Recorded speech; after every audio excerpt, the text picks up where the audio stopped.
भारतीय संविधान के कौन सी अध्याय में चुनाव प्रणाली उल्लेखित है? अध्याय 15 में। भारत में प्रथम आम चुनाव सामान्य निर्वाचन या सामान्य चुनाव 1952 में हुए थे। भारत में चुनाव क्षेत्र है एक सदस्यीय।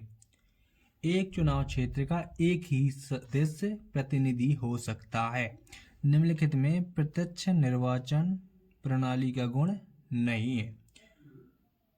तो राजनीतिक शिक्षा, बुद्धिमान लोगों की चुनाव से दूरी। तो बुद्धिमान जो लोग होते हैं वो चुनाव निर्वाचन से दूर ही रहते हैं। मतदाता एवं प्रतिनिधियों के बीच संपर्क लोकतंत्र के अनुकूल। तो यही है बुद्धिमान लोगों की चुनाव से दूरी। तो वो चुनाव से दूर रहना चाहते हैं कि शांति उनकी भंग ना हो। कुल मिलाकर ये कहने का मतलब है। अनुपातिक प्रतिनिधित्व का अवगुण अथवा दोष है। इसका बुराई क्या है? कुल मिलाकर ये कहने की बात की गई है। तो वर्ग के हितों को प्रोत्साहन देता है, बढ़ावा देता है। विभिन्न राजनीतिक दलों एवं गुटों का उदय।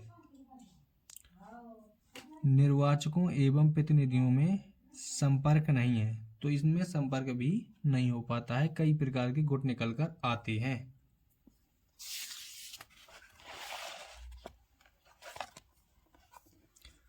भारत में निष्पक्ष एवं स्वतंत्र चुनाव कराए जाने का उत्तरदायित्व चुनाव आयोग के पास है। तो ये हक इन्हीं को है, चुनाव आयोग को। मुख्य चुनाव आयोग की नियुक्ति की जाती है राष्ट्रपति के द्वारा। तो राष्ट्रपति कौन करता है? ये क्वेश्चन मन कराएगा तो अपन मुख्य चुनाव आयुक्त की नियुक्ति राष्ट्रपति द्वारा की जाती है। मुख्य निर्वाचन आयुक्त का कार्यकाल कितना होता है? 6 वर्ष का। जैसे सुप्रीम कोर्ट के जज 6 और 65 वर्ष होता था। मुख्य निर्वाचन आयुक्त का वेतन किसके वेतन के बराबर होता है? तो सर्वोच्च न्यायालय के न्यायाधीश। यहाँ पर अभी अपन ने कार्यकाल की बात की थी, तो वैसा ही इनका भी वेतन होता है जैसे इनका भी कार्यकाल होता था।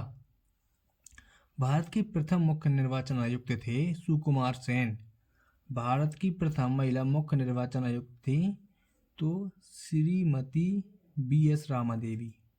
तो लेडीज के तौर पर इनको याद रखेंगे और जेंट्स के तौर पर इनको, वो प्रथम भी थे निर्वाचन आयुक्त, मुख्य निर्वाचन आयुक्त।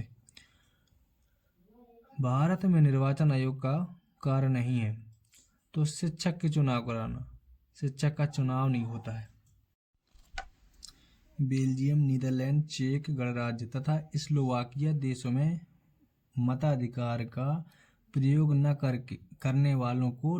किया जाता है, तो दंडित किया जाता है। अगर कोई यहाँ पर वोट नहीं डालता है तो उनको सजा दी जाती है। वर्तमान में ... देश में महिलाओं को मताधिकार प्राप्त नहीं है। तो स्विट्जरलैंड में महिलाओं को वोट डालने का अधिकार नहीं है प्राप्त। ... हेतु शिक्षित होना जरूरी नहीं है मताधिकार के लिए। अगर वोट डालने का अधिकार, ऐसा नहीं है कि आपको शिक्षित होना जरूरी हो या होता है। हैरिगटन तथा काउंट अंडरेसी ने ... का प्रबल समर्थन किया।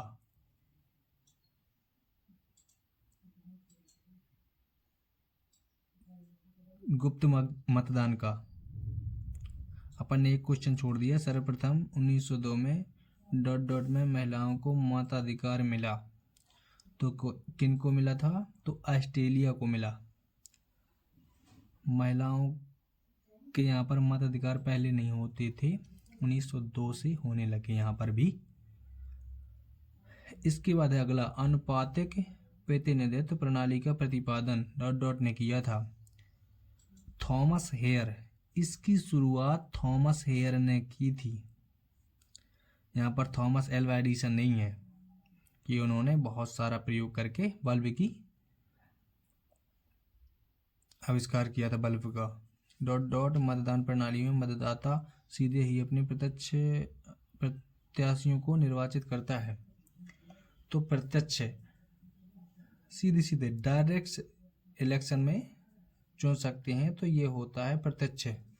या सीधे सीधे अपने नेता या प्रतिनिधि को चुनना।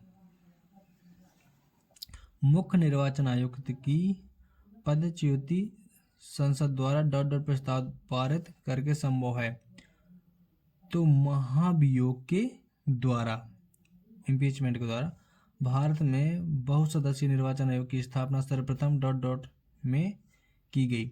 तो 1989 में एक संविधान संशोधन भी हुआ था 61वें नंबर का, जो यहाँ पर मैंने लिख दिया है, कॉन्स्टिट्यूशन अमेंडमेंट एक्ट 1989 या 1989। तो ये संशोधन होकर 21 साल की जो उम्र थी 18 वर्ष कर दी गई थी वोट डालने की एज या उम्र। ये अपन इस फैक्ट को पहले भी जान चुके हैं और इसको मैं पहले भी एक्सप्लेन कर चुका हूँ। मताधिकार से व्यक्ति में राज्य के प्रति उत्तरदायित्व की भावना पैदा होती है। उत्तरदायित्व यानी कि रिस्पॉन्सिबिलिटी या जिम्मेदारी की भावना उत्पन्न होती है या पैदा होती है या जन्म लेती है। तो ये सत्य है। मत तथा अधिकार शब्दों से मिलकर बने मताधिकार का आशय राय अथवा मत प्रकट करने का अधिकार है कि किसके प्रति मतदाता का किसके प्रति राय है या मत है। जनप्रतिनिधियों के चुनाव करने की पद्धति को प्रतिनिधित्व की प्रणाली कहते हैं। जनप्रतिनिधि का मतलब होता है जो नेता होते हैं उनको जनप्रतिनिधि कहते हैं, जन जन का प्रतिनिधि, तो जनप्रतिनिधि हो गया। ये करने की प्रतिनिधित्व की प्रणाली कहते हैं। अनुपातिक प्रतिनिधित्व प्रणाली में मतों की बर्बादी होती है। मतों की बर्बादी नहीं होती है यहाँ पर, ऐसा कहना उचित नहीं होगा, यानी कि सत्य है। सूची प्रणाली में चुनाव क्षेत्रों का आकार बड़ा होता है। प्रत्येक क्षेत्र से कई सदस्य चुने जाते हैं। तो ऐसा सत्य है। वर्तमान में सुनील अरोड़ा भारत के मुख्य निर्वाचन आयुक्त हैं। तो अभी हाल अपडेट हो चुके हैं। तो यहाँ पर संजीव जी हैं चुनाव आयुक्त। भारतीय मतदान निष्पक्ष है, बिल्कुल सत्य है। भारत में मतदान व्यवहार को निर्धारित करने वाले दो तत्व जाति एवं धर्म हैं, सत्य। भारत में मतदान व्यवहार को निर्धारित करने वाले दो तत्व जाति और धर्म है, तो ये भी सत्य है। मतदान देने का अधिकार 326 आर्टिकल में है, लेकिन ये कैसा अधिकार है? तो ये राजनीतिक अधिकार है। इसका 5 नंबर हो जाएगा। दिनेश गोस्वामी समिति, इसका आंसर हो जाएगा मई 1990 में आई थी ये समिति। एकल संक्रमणीय मत प्रणाली, तो इसका उत्तर हो जाएगा नॉर्वे, डेनमार्क, स्वीडन। ये एकल संक्रमणीय मत प्रणाली है जो, तो नॉर्वे और डेनमार्क और स्वीडन में फॉलो की जाती है। वयस्क मताधिकार सिद्धांत का खंडन, सर हेनरी मैन, सिजबेक तथा लैकी लिखा है ना कि लौकी। इसके बाद है निरक्षरों को मताधिकार का विरोध, तो जे.एस. मिल, चुनाव कोटा प्राप्त करना जरूरी है। एकल सदस्यीय मत प्रणाली, भारत में मताधिकार की आयु है 18 वर्ष। आप 18 वर्ष के हो जाएंगे तो आपको वोट डालने के लिए अधिकार मिल जाता है और आप वोट डाल सकते हैं।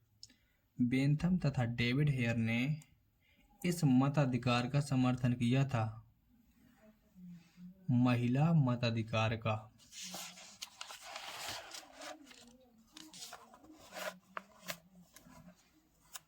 किस निर्वाचक प्रणाली में मतदाता निर्वाचक मंडल को तथा निर्वाचक मंडल प्रतिनिधि को चुनता है? अप्रत्यक्ष।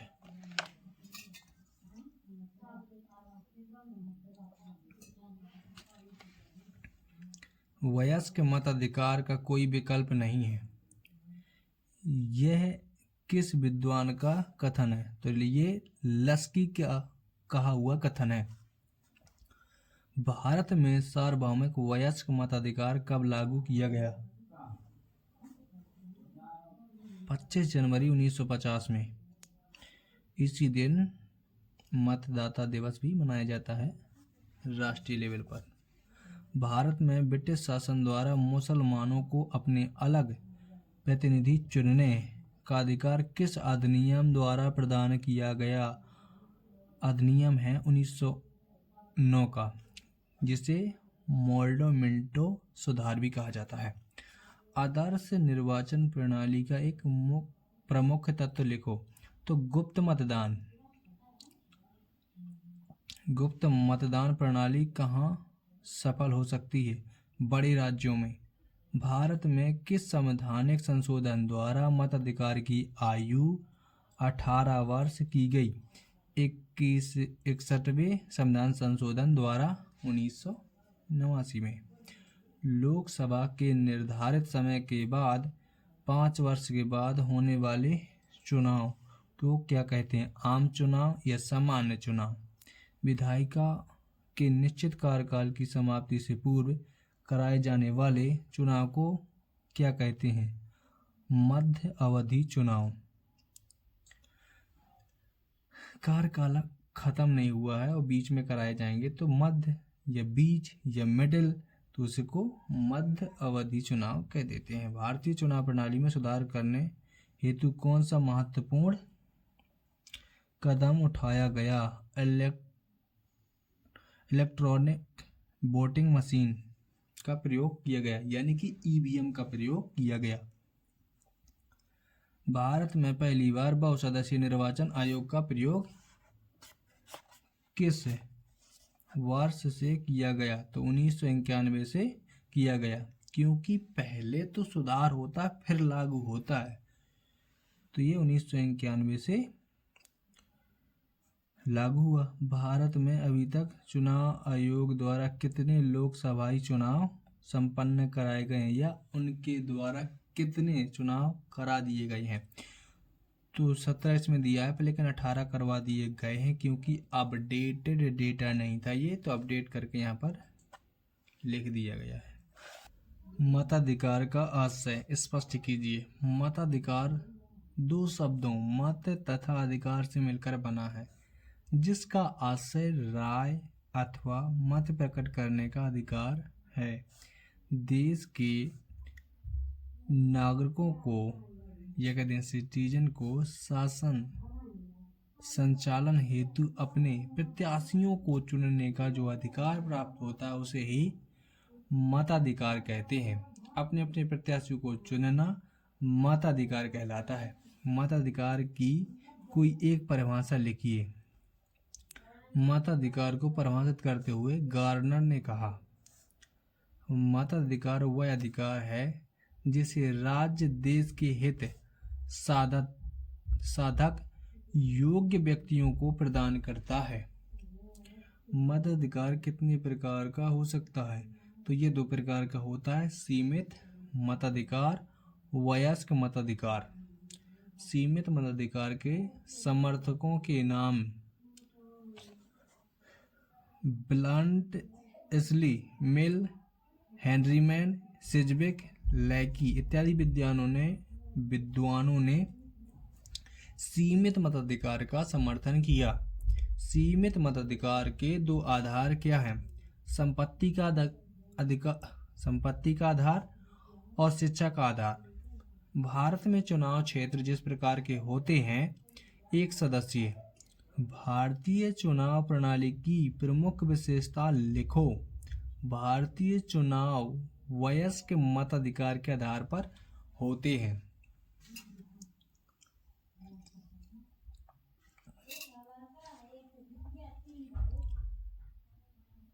सार्वभौमिक वयस्क मताधिकार से आप क्या समझते हैं? जब एक निश्चित आयु के नागरिकों को बिना किसी भेदभाव के मतदान का अधिकार दिया जाता है, तब उसे सार्वभौमिक वयस्क मताधिकार कहते हैं। सभी के सभी नागरिकों को एक निश्चित आयु सीमा यानी कि 18 वर्ष या 18 वर्ष से अधिक अगर आयु है तो आप वोट डाल सकते हैं या उसके योग्य होते हैं। वयस्क मताधिकार के 3 समर्थक विद्वानों के नाम लिखिए। Montesquieu, Jean Jacques, Rousseau, Thomas Paine वयस्क मताधिकार के प्रबल समर्थक विद्वान थे।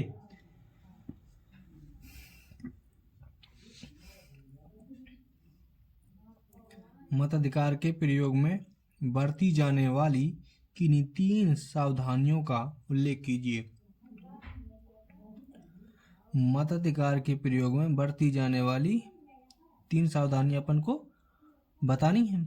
तो मतदाता को योग्य व्यक्ति को ही अपना मत देना चाहिए। जो भी वोटर हैं वो अच्छे व्यक्ति को वोट दें जो उसके लिए कैपेबल हो, योग्य हो या एबिलिटी रखता हो।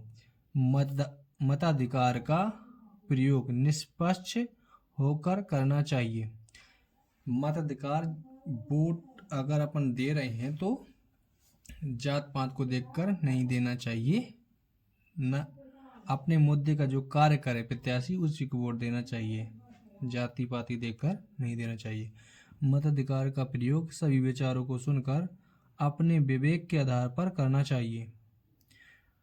मत किसी के कहे अनुसार नहीं देना चाहिए, ना प्रभाव में आकर देना चाहिए, अपने अनुसार देना चाहिए। जिसको अपन को देना है तो उसके लिए सोच विचार कर अपन फैसला ले सकते हैं। अनुपातिक प्रतिनिधित्व प्रणाली के प्रतिपादक कौन थे?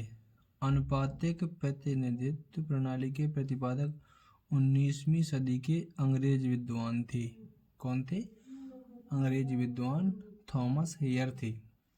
इन्होंने इसकी शुरुआत की थी। ये फैक्ट पहले भी जान चुके हैं। अनुपातिक प्रतिनिधित्व प्रणाली के 2 रूप या प्रकार कौन कौन से हैं? इसके 2 रूप एकल संक्रमणीय मत प्रणाली अथवा सूची प्रणाली है।